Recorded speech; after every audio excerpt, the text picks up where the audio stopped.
Hello friends, welcome to our channel crypto with Vishal. Last के guys हमारे 3 दिन कुछ इस तरीके से गए हैं कि आने वाले टाइम में ज़रूर ये टाइम हमें याद रहेगा कि कैसे फंड क्रिएट हुए और उसके बाद किस तरीके से बीटीसी ने ज़बरदस्त वाली जो है एक यहाँ पे रैली दिखाई। आज का दिन बहुत इंपॉर्टेंट है। क्योंकि जो रैली दिखाई है वो फुस भी हो सकती है, क्योंकि आज आने वाला है फिर से सीपीआई का डेटा। तो आज गाइस 4 चीज़ों के बारे में बात करेंगे। कल के वीडियो में मैंने बात करी थी मॉर्निंग में कि सीपीआई का डेटा 0 भी आ सकता है। कई लोगों ने क्वेश्चन पूछे कि क्यों मैं ये चीज़ बोल रहा हूँ, उसके बारे में बात करेंगे। वेल्स मूव जो देखने को मिला है वो डेफिनेटली वेल्स मूव है, वो भी मैं आपको दिखाऊंगा क्यों मैं बोल रहा हूँ। कई लोगों ने बोला है कि यार बैंक्स फेल हो गए हैं तो लोगों ने बिटकॉइन बाय करना शुरू कर दिया इसलिए मार्केट ऊपर चला गया। ऐसा नहीं है, वो भी मैं आप लोगों को दिखाऊंगा। और उसके बाद एक बहुत इंपॉर्टेंट चीज़ के बारे में बात करेंगे कि कोलैप्स हुए क्यों। ये सारी चीज़ों के बारे में 1 बाय 1 डिस्कस करेंगे आज। तो सबसे पहले ज़रूरी है एक इमेज देखना जो मैंने सेव करके भी अपने पास रख ली है और जो बड़ा मुझे बहुत एक होता है ना अच्छा सा फील दे रहा है, वो ये चार्ट दे रहा है। BTC 9.70%, Ethereum 5.24% up. और जब ये वीडियो मैं बना रहा हूँ बिटकॉइन का करंट प्राइस है 24,285। कल आप लोगों को याद होगा जब हम वीडियो कर रहे थे वो टाइम पे मैंने बोला था कि अगर सीपीआई का डेटा आ गया तो हम लोग रॉकेट बना देंगे यहाँ पे, पर पता ही नहीं था कि उससे पहले रॉकेट बन जाएगा। अगर प्राइस में आप देखेंगे ना तो मैं खाली पिछले 3 दिन की कैंडल के बारे में बात करूं तो ये आप देख रहे हो करीब करीब 24% की रैली जो है बिटकॉइन यहाँ पे दिखा चुका है। और इनफैक्ट इसको मुझे और बढ़ाना पड़ेगा, ये 24 से भी ज़्यादा हो जाएगा। इनफैक्ट 25% की जो है प्राइस में बीटीसी के हमें पंप डंप वाला जो सिनेरियो है वो यहाँ पे होता हुआ दिखाई दिया है। सबसे पहली चीज़, एक एक करके इंटरेस्ट रेट पे बाद में आते हैं। पहले मैं आप लोगों को एक बहुत सिंपल चीज़ दिखाता हूँ। यहाँ पे ऑन चेन डेटा की थोड़ी सी बात करते हैं। करेंटली अगर आप देखेंगे ना तो 72% एड्रेस ऐसे हैं जो प्रॉफिट में है और 23% प्रॉफिट एड्रेसेस ऐसे हैं जिनको थोड़ा भी कुछ प्रॉफिट यहाँ पे नहीं है। देखिए 2-3 इंपॉर्टेंट चीज़ें। पहली चीज़ जो ये बात हो रही है कि यूएस में बैंक डाउन हो गए, उस वजह से लोग क्रिप्टो करेंसी में आ गए, लोगों ने बिटकॉइन बाय करनी शुरू कर दिए। तो एक बहुत छोटी सी चीज़ आपको दिखा रहा हूँ मैं। डेली एक्टिव एड्रेसेस जो बिटकॉइन की हैं, क्या वो 7 दिन में बहुत ज़्यादा बढ़ गए हैं? नहीं बढ़े हैं भाई। ये देखिए 8 तारीख को अगर आप देखेंगे तो 433 के नए एड्रेस थे यहाँ पे। और अगर आप देखेंगे तो पिछले 2-3 दिन में ऐसा नहीं है कोई बहुत बड़ा चमत्कार हो गया है। 11 तारीख से लेके अगर आप 13 तारीख तक देखेंगे तो ऐसा नहीं है कोई बहुत ज़्यादा एड्रेसेस क्रिएट हो गए हैं यहाँ पे। तो नए लोग अगर आएंगे तो एड्रेस क्रिएट होंगे ना, तो वो कहाँ है? ऐसा नहीं है कि नए लोगों के आने से एड्रेस क्रिएट हो गए हैं। दूसरी चीज़, 7 दिन में अगर आप देखोगे टोटल जो थे बैलेंस के साथ एड्रेस है नहीं दिखने हैं बहुत ज़्यादा।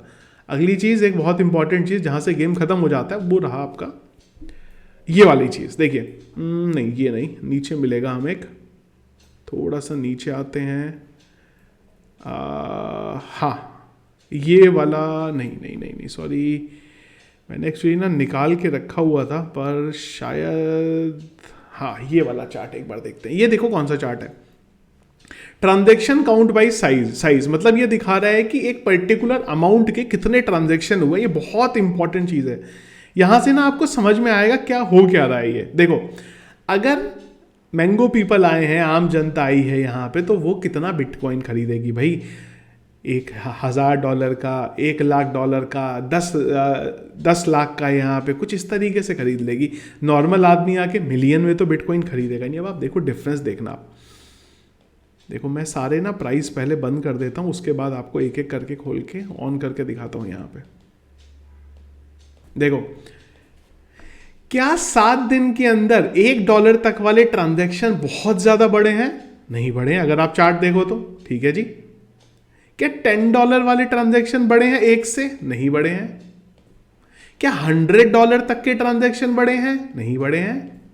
क्या $1,000 तक के ट्रांजैक्शन बढ़े हैं? बड़े हैं, पर क्या बहुत ज्यादा बढ़े हैं जिसकी वजह से मार्केट इतना बड़ा पंप हो जाए? नहीं। क्या 1,000 से 10,000 तक डॉलर के बीटीसी के ट्रांजैक्शन बढ़े हैं? बड़े हैं, पर इतने ज्यादा नहीं। क्या 10,000 से 1 लाख तक के ट्रांजैक्शन बढ़े हैं? नहीं, इतने ज्यादा नहीं। क्या 1 लाख से 1 मिलियन के ट्रांजैक्शन बढ़े हैं? बड़े हैं, पर इतने ज्यादा नहीं। क्या 1 मिलियन से 10 मिलियन के बीच के ट्रांजैक्शन बड़े हैं? बड़े हैं, पर इतने ज्यादा नहीं। पर क्या 10 मिलियन से ऊपर के ट्रांजैक्शन बड़े हैं? अब आप देखो, बड़े हैं, डबल का अंतर। तो ये इतना बड़ा ट्रांजैक्शन कौन कर रहा है फिर? अगर इस लेवल पे ट्रांजैक्शन हो रहे हैं तो वो ट्रांजैक्शन कौन कर रहा है? वो ट्रांजैक्शन छोटे लेवल पे तो नहीं हो रहे हैं ना, बड़े लेवल पे ही हो रहे हैं। बड़े लेवल पे कौन कर रहा है? आप समझ सकते हो क्यों मैंने आपको बोला कि मैंगो पीपल बाय नहीं कर रहे हैं यहाँ पे। ऐसा नहीं है, कई लोगों ने बोला यूएस में बैंक जो है खत्म हो, जो बैंक धराशायी हुए हैं उस वजह से लोगों ने बिटकॉइन बाय करना शुरू कर दिया, मार्केट यहाँ पे बढ़ गया। भाई जब नए एड्रेस ही क्रिएट नहीं हुए यहाँ पे, बड़े छोटे ट्रांजेक्शन नहीं बढ़े हैं, जबकि बड़े नंबर के ट्रांजेक्शन बढ़े हैं, तो वो क्लियर कट वेल्स का मूव है यहाँ पे, ना कि वो है यहाँ पे। तो दो चीज़ें क्लियर हैं हमारी।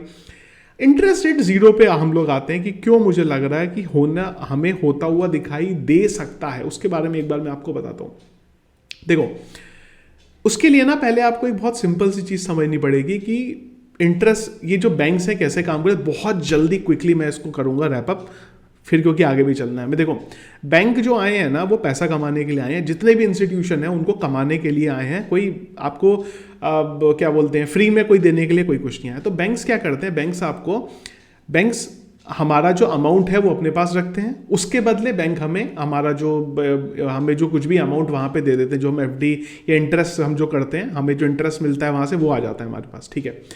पर बैंक कमाते कैसे? बैंक कमाते हैं लोन देके। तो वो क्या करते हैं, किसी को लोन देते हैं जिसके बदले वो इंटरेस्ट चार्ज करते हैं, जहां से उनकी एक्चुअल में कमाई होती है बैंक्स की। अब किसी को देने के लिए उनके पास अमाउंट कहां से आता है, उसके लिए वो लोगों को बोलते हैं भाई हाओ और हमारे पास रुपए डिपॉजिट करो। हम जो पैसा डिपॉजिट करते हैं वो आगे लोन में वहां पे दे देते हैं। अब आप एक सिनेरियो समझो, यहाँ पे क्या हुआ, यूएस में इंटरेस्ट रेट बढ़ाया गया। इंटरेस्ट रेट बढ़ने से क्या हुआ, लोगों ने लोन लेना थोड़ा सा कम कर दिया।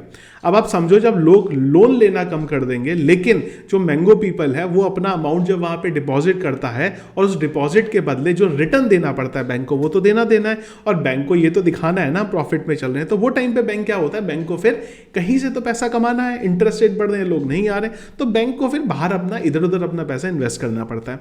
जब बैंक ये इन्वेस्टमेंट करते हैं, उसमें कई इन्वेस्टमेंट सही होती है, कई इन्वेस्टमेंट खराब होती हैं। पर मेन प्रॉब्लम कब होती है, जब वो खराब इन्वेस्टमेंट वाली चीजें बाहर निकल के आती हैं और लोगों को ये लगता है कि यार ये बैंक का जो हिसाब किताब है थोड़ा खराब चल रहा है, तो क्या हम ऐसा करें, बैंक से जाके अपना अमाउंट विड्रॉल कर लें। यूएस में अभी क्या हो रहा है, पिछले 2 दिन में मैंने कई लोगों से जिनको मैं जानता हूँ यूएस में बात करी और चीज़ें समझने की कोशिश करी, तो वहाँ पे हर जो कोई है वो क्या बोल रहा है कि हमारे जो आसपास के लोग हैं उनको क्या लग रहा है कि चीज़ें जिस तरीके से यूएस में पिछले कई दिनों से चल रही हैं, तो हम ना अपने 4 महीने 5 महीने का जो खर्चा है वो कैश निकाल के रख लेते हैं अपने पास।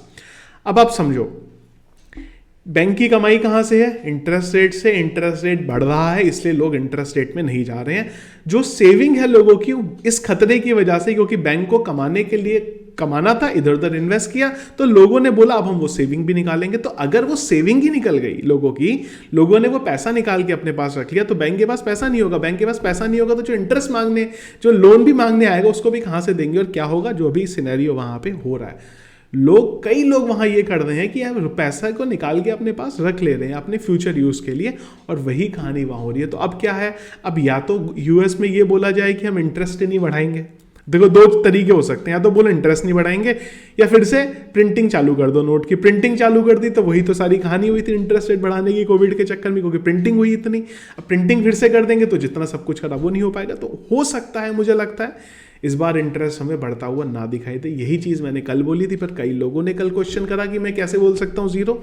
ये रीज़न है जिस वजह से मुझे लगता है कि शायद जीरो देखने को मिले। अब अगर जीरो हुआ तो क्या होगा, देखो बीटीसी ना, देखो 2 से 3 सिनेरियो यहाँ बनते थे। पहला तो ये था कि फिर से 50 आ गया तो क्या होता, मार्केट बहुत जोर से गिरेगा। लेकिन डिपेंड इस बात पे करता कि बीटीसी कहाँ है। अभी बीटीसी ने जितना पंप लिया है ना, अगर 50 आ गया तो ये सीधा 20 पे जाएगा, सीधा 20 पे जाएगा अगर 50 आता है तो। अगर यहाँ पे इंटरेस्ट रेट 0 आ जाएगा ना, बीटीसी बढ़ेगा, लेकिन ऑलरेडी इतनी ज़्यादा रैली हो चुकी है कि बहुत ज़्यादा से ज़्यादा अगर हुआ तो बीटीसी 28,000 तक चला जाएगा। पर हाँ, ये लाइन अगर याद होगा ना, हमने करीब मेरे ख्याल से 4-5 दिन पहले एक वीडियो किया था, जब मैंने आपको बोला था अब अगर 25 पे आया ना तो इस बार तोड़ देगा, और अगर 0 आया तो ये 25 को तोड़ता हुआ ऊपर निकल जाएगा। सेकंड नहीं लगेगा इसे 25 को तोड़ने में, यहाँ पे 28 तक भी जा सकता है वहाँ पे, किस तरीके से चीज़ें होती हैं यहाँ पे। तो ये सारा सिनेरियो अभी चल रहा है, एक बार आएगा नाइट में इंटरेस्ट रेट, तब हम लोग उस बारे में बात करेंगे। अब एक बहुत इंपॉर्टेंट चीज़, कल काफ़ी सारी चीज़ें ना मैं नाइट में पढ़ रहा था, ये जो 3 बैंक जो यूएस में बात हुई, सिल्वर गेट के बारे में हम लोगों ने देखा, सिलिकॉन वैली के हमने देखा, सिग्नेचर बैंक के बारे में देखा। आपको ये समझना पड़ेगा कि जो सिल्वर गेट था वो सबसे बड़ा बैंक था जो क्रिप्टो को सपोर्ट करता था।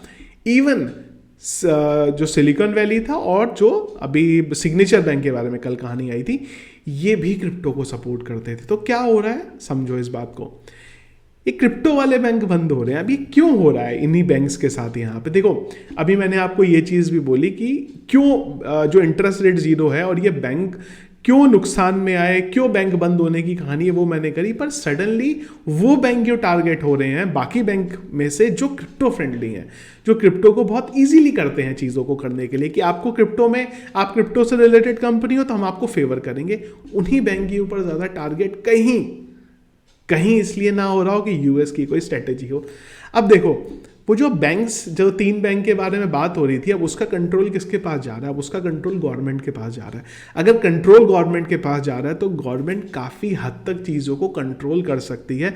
तो बस खाली एक जनरल जो चीज़ें पढ़ने के बाद मुझे समझ में आया, मे बी ये एक अलग एंगल की तरफ चीज़ें जा रही हो कि गवर्नमेंट वहाँ पे ये समझ रही हो यूएस में कि यार हम कंट्रोल अगर करना चाहते हैं क्रिप्टो को, तो क्या इस तरीके से कंट्रोल कर पाएंगे कि क्रिप्टो के बैंक ही अगर हमारे हो गए तो एटलीस्ट हम चीज़ों को थोड़ा सा ट्रैक कर पाए। तो एक एंगल ये भी हो सकता है। देखो, बैंक की हालत डेफिनेटली ख़राब है, पर उसमें कैटलिस्ट होता है ना, जो क्या बोलते थे हिंदी में, मुझे याद नहीं आ रहा, वो क्या पता नहीं यार, याद नहीं आ रहा मुझे, हिंदी में मैंने पढ़ा था, कैटलिस्ट से आप समझ लो। तो वो जो था यहाँ पे, उस चीज़ ने मार्केट खराब, ये जो बैंक्स का सिनेरियो पहले ही खराब हो गया और ऊपर से क्रिप्टो पे फोकस करके स्ट्रैटेजी, क्रिप्टो के कंट्रोल अपने पास लिया, तो हो सकता है वो भी गेम यहाँ पे चल रहा हो। तो ये 3-4 चीज़ें थी जो मुझे लगा डिस्कस करनी ज़रूरी है। एक, मेरे हिसाब से फिर से समराइज़ करता हूँ मैं आज का वीडियो, मेरे हिसाब से जो अगर ये सारी चीज़ें देखेंगे ना आप, तो ये पूरे की पूरी जो है वेल्स एक्टिविटी है जो दिख रही है हमें। नॉर्मल पीपल नहीं आया है, मैंगो पीपल नहीं आया, थोड़े बहुत आए होंगे पर ऐसा नहीं है बहुत बड़े एड्रेसेस जो है बिटकॉइन के क्रिएट हो गए। दूसरी चीज़, ज़ीरो देखेंगे क्या होता है नहीं होता। अगर 50 आया तो फिर वहीं पे आ जाने वाले हम लोग, फिर से ये आ जाएगा हमारा 200 MA जो है सपोर्ट पे हमारा आ जाएगा यहाँ पे। तीसरा, ये जो यूएस स्ट्रेटेजी वाली, अब ये आने वाले दिनों में हमें समझ में आ जाएगा सब कुछ कि जो मैं बोल रहा हूँ सही भी है कि नहीं है। एक एड्रेस में आपको बस ये खाली दिखा दे रहा हूँ, उसके बाद हम लोग खत्म करेंगे। ये मैं आपको जो इमेज दिखा रहा हूँ ना अभी, ये है कि कितने नए एड्रेसेस बने हैं 0.01 BTC वाले। तो अगर आप ये भी देखोगे ना, तो ऐसा नहीं है कोई एकदम से बहुत ज़्यादा एड्रेस बन गए, बड़े हैं पर बहुत ज़्यादा एकदम से कहीं पे भी नहीं बने हैं। तो ये था गाइस वीडियो, सपोर्ट रेजिस्टेंस का फिलहाल ना फैक्ट बताऊं तो गेम है नहीं, क्योंकि जो वेल्स के हाथ में है। पर फिर भी अगर हम लोग देखें तो ये चार्ट ना मैंने ऑलरेडी शेयर कर दिया था कल नाइट में भी, उसको अभी आप यहाँ पे देख के समझ सकते हैं कि मैं क्या चीज़ें यहाँ पे जो है लेके अभी आ रहा हूँ। लिक्विडेशन भी हुआ है, 216 मिलियन का जो लॉन्ग है वो यहाँ पे फिलहाल लिक्विडेट हुआ है। एक बार फटाक से क्रिप्टो एनालिसिस को भी देख लें क्या बोल रही है ये वेबसाइट। तो भाई ये बोल रहे हैं मार्केट कैप बढ़ गई है 1.08 ट्रिलियन, 5 ट्रिलियन और 5% जो है कल में हमें बढ़ता हुआ दिखाई है। 19% का वॉल्यूम बढ़ा है। इन्फ्लो का डेटा कल बहुत ज़बरदस्त आया है यहाँ पे, 22,928 BTC का इन्फ्लो का डेटा, जिसमें से 2 बड़े डेटा, एक 6979 और एक 11417। Fear and greed index 56 greed पे, और ये वो इमेज है जो मैंने आप लोगों को यहाँ पे बताया। तो ये था गाइस अपडेट। जो मैंने चीज़ें बताई हैं, आप लोगों का क्या ओपिनियन है, क्या सही बोल रहा हूँ या आप लोगों को लगता है? देखो, अपना ऑब्जर्वेशन मैं बता रहा हूँ आपको, आप लोगों का क्या ऑब्जर्वेशन है ज़रूर एक बार मुझे कमेंट बॉक्स के ऊपर बताइएगा। तो ये था गाइस वीडियो, पसंद आया आपको इसको लाइक और शेयर ज़रूर करिएगा, अपना ओपिनियन साथ ही साथ वीडियो के कमेंट बॉक्स में ज़रूर मुझे बताइएगा। Thank you friends.